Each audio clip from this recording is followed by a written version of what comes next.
Hey there, and welcome back to an episode of the B2B Marketing Asia podcast. I'm your host, Joe Escobedo. Joining me today is TK Go, who is the Chief Customer Officer at Prudential Singapore. Also joining us is Lisa Collins, who is Director of CX Strategy here in APAC at Oracle. Lisa, TK, what's the most overrated marketing trend? Oh, you're going to ask me the first question. It's highly controversial, isn't it? Yeah, I'm putting you on the hot seat right away. Yeah. I invite controversy. I actually do think there's a huge trend that is quite high being used by a lot of companies. And I must put a caveat here that my perspective comes from one of a marketeer who is helping out in the financial services.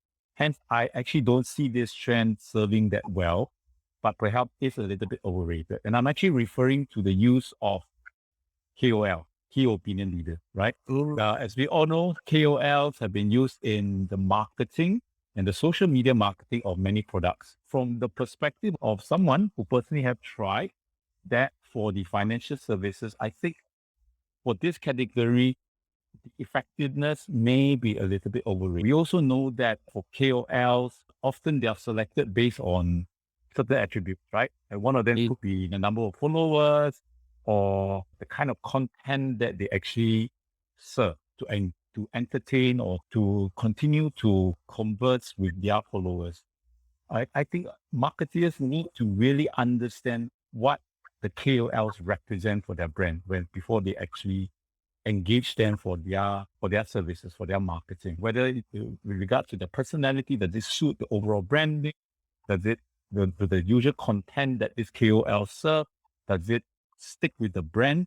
Because we shouldn't use the use of KOLs as a one-time affair. This is almost like in the old traditional marketing terms, using a certain so-called celebrity to endorse your product. We need to make sure that this person meets the kind of branding message and personality that you want to convey. And often a lot, I think what I've seen is we rush into it because KOLs may be very popular, may have a lot of followers. And we all know as well, sometimes the number of followers may not be totally legitimate. There are many ways to gather followers. So I think there's so many such dynamics that we need to be very careful. I'm saying this again from a perspective of financial institution. I have seen other category of products that have worked very well. Some fast-moving consumer goods have done it very well with key or certain KOLs, but I'm just saying don't apply it throughout. So just truly understand what it means for you when you're applying KOLs, and don't let the hype overwhelm your overall view of what works well for your brand and your product. Yeah, absolutely. I want to dig a little bit more deeper on that because it's an interesting one. I think a lot of people are going to have some debate about it, which is good. So to your point, in financial services, you said that KOLs may not work entirely all the time. So with that said, what are some of the reasons you talked about? They may have big followers, but there may not be a connection between your brand and your messaging. What are some of the other reasons why you feel like KOLs are maybe slightly overrated, particularly for the financial service? For me, I go down to the most fundamental usage or effectiveness of using KOL. I almost use them and see them as media outreach. In all traditional terms, you look at rating points, you look at number of target audience that a certain medium can reach. They are just mini micro media, of which you add up and accumulate your reach that you want to desire.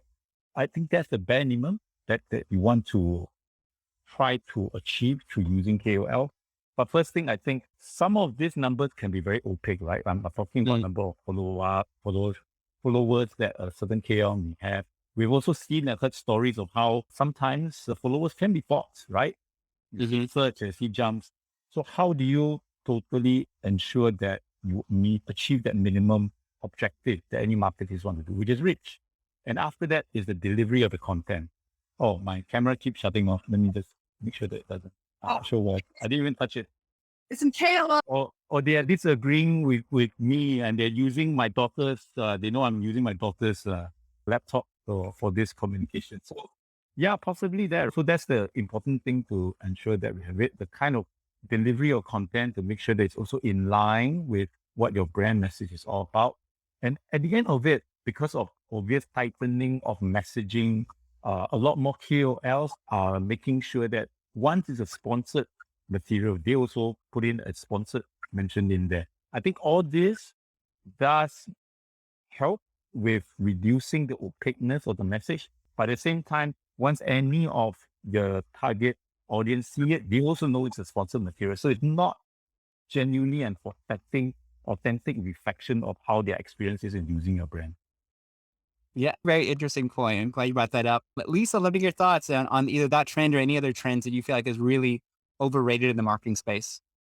So I was actually going to say micro influencing as well. I think when you are an organization that is kind of organization that Oracle will often work with, you tend to be enterprise, large, and really looking for scale of your message and for needs to market. And sometimes it can be really challenging if you don't have insight into that micro influencer and their followers.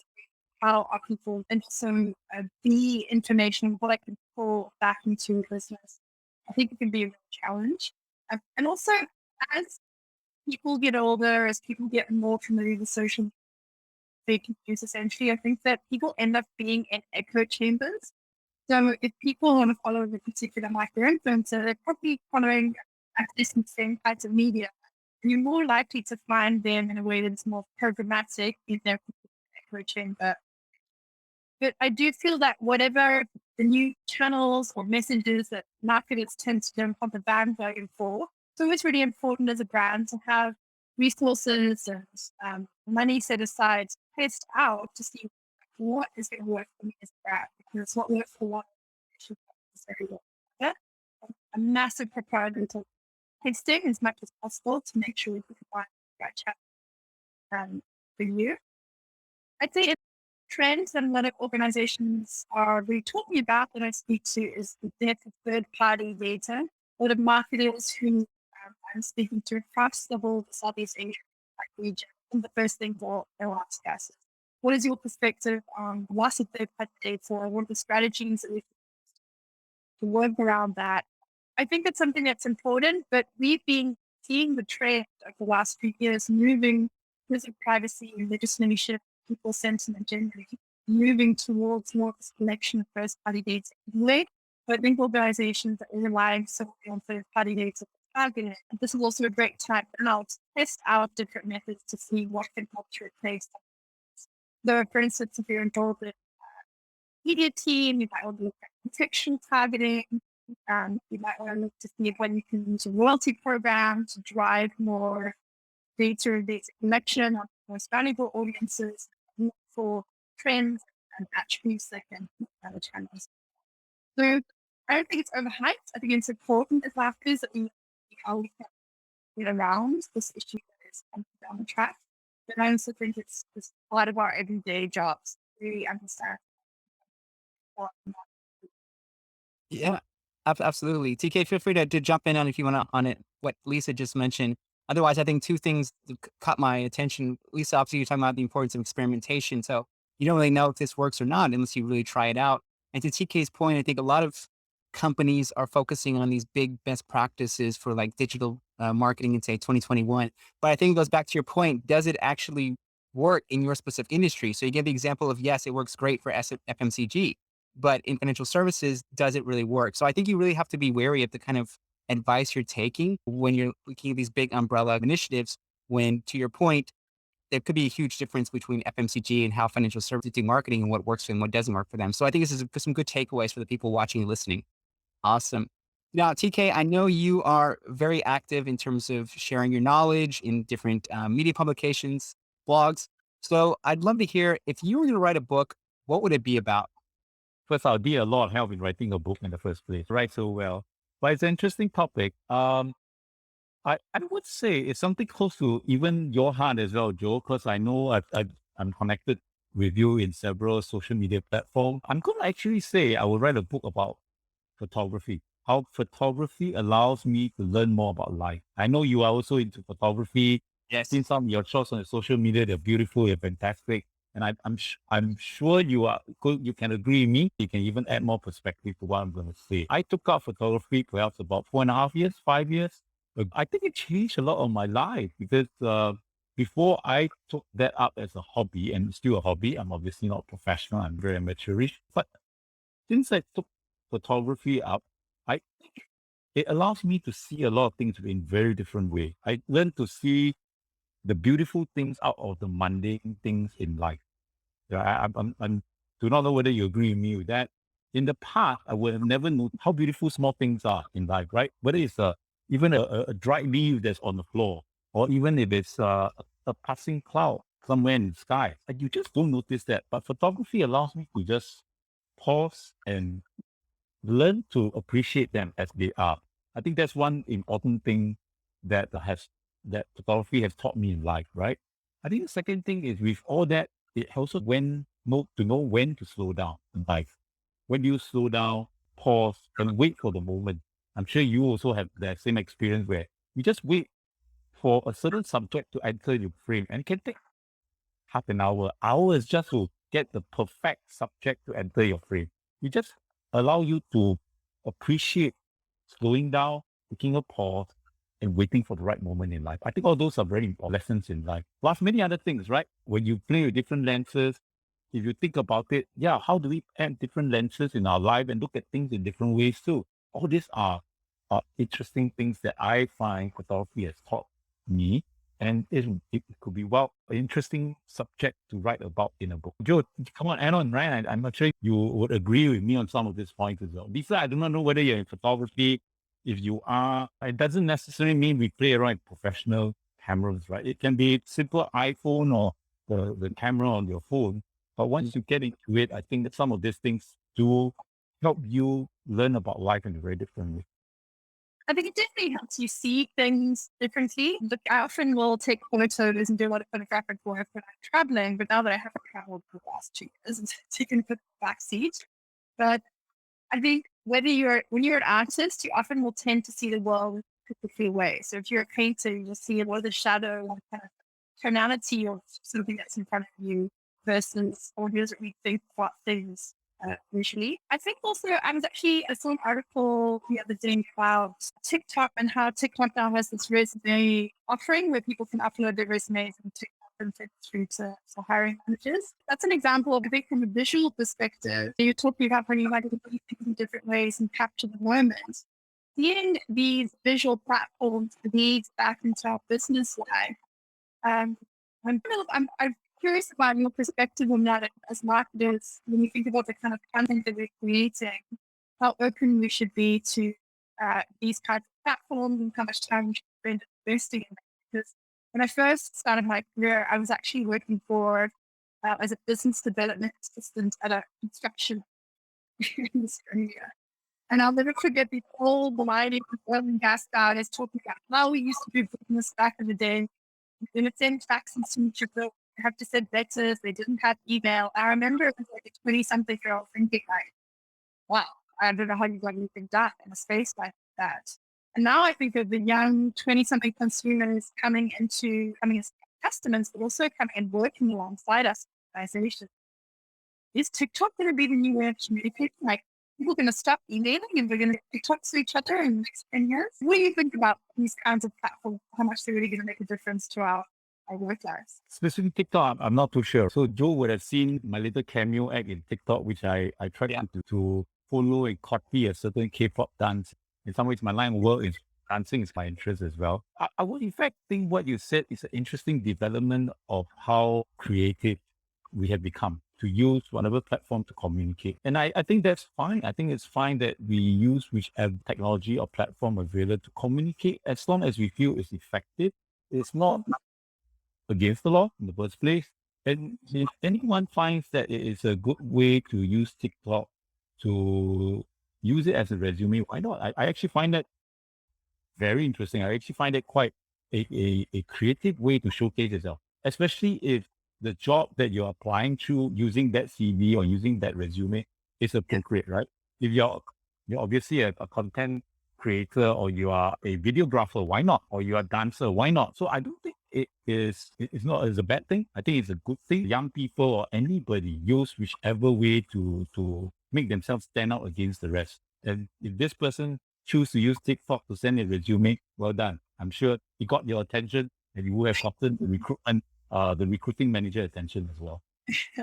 And yet, sorry, I'm just curious to think what you think about, and I'm like, Clubhouse. Okay. So are you guys exploring those kinds of audio channels, new kind of social platforms to connect with influencers, people who are at the forefront of digital technology. So we joined platforms earlier. What is your perspective on those channels?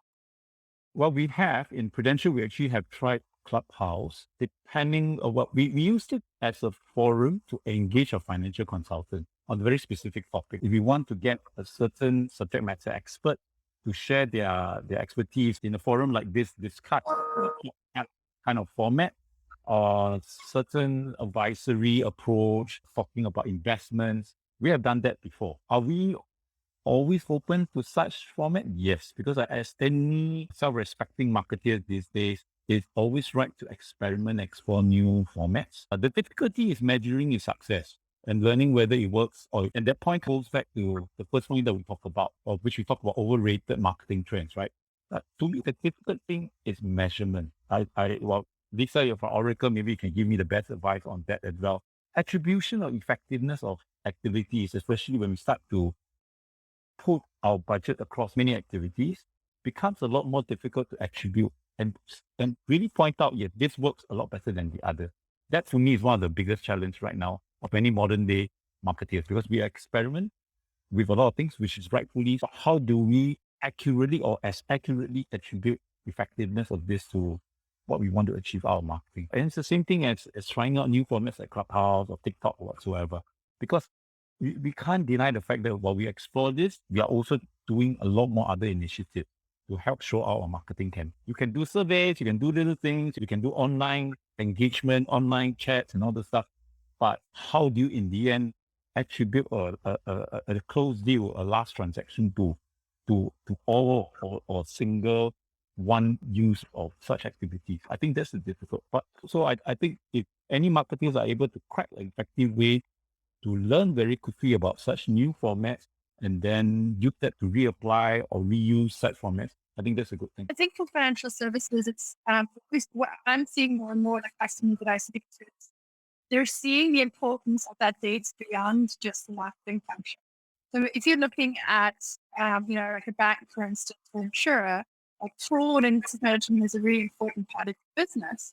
And a lot of those departments haven't necessarily traditionally thought about digital data or marketing data that could help to inform the risk profiles that they have.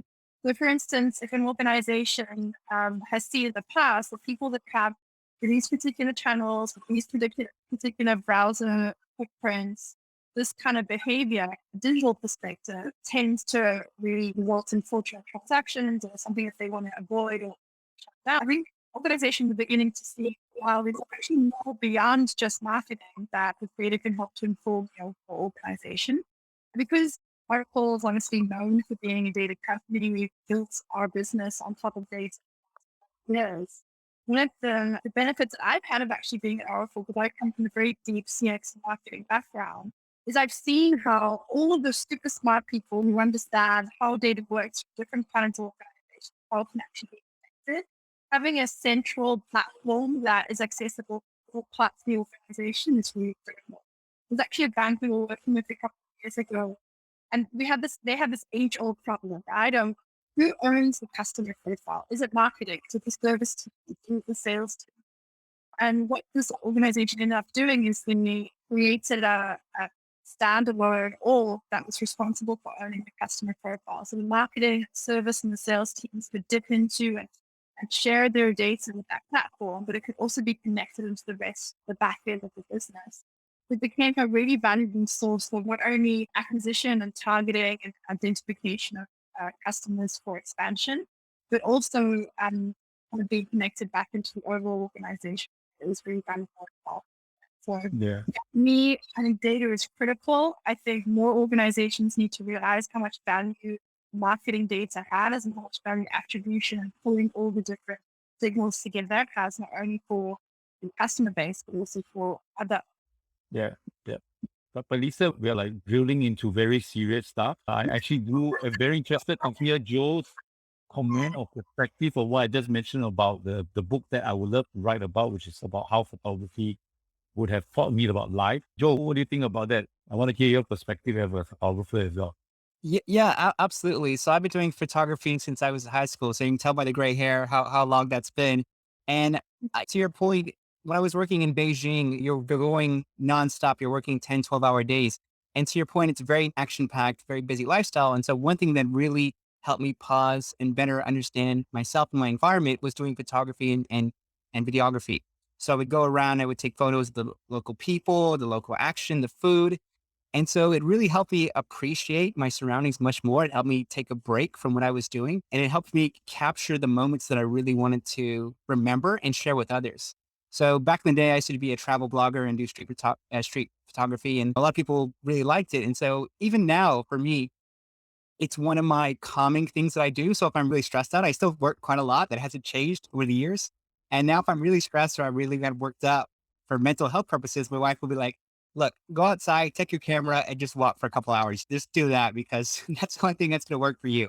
So for me, yeah, it's probably a bit it's more beneficial for her, but I think for me as well to take that break because I'm generally the type of person who doesn't take any breaks. And I think to TK's point, going out there, looking at different things because, when you're in your day-to-day life, you're moving around. I'm looking outside the window now and I'm looking at things that can capture my attention and make me want to stop and focus.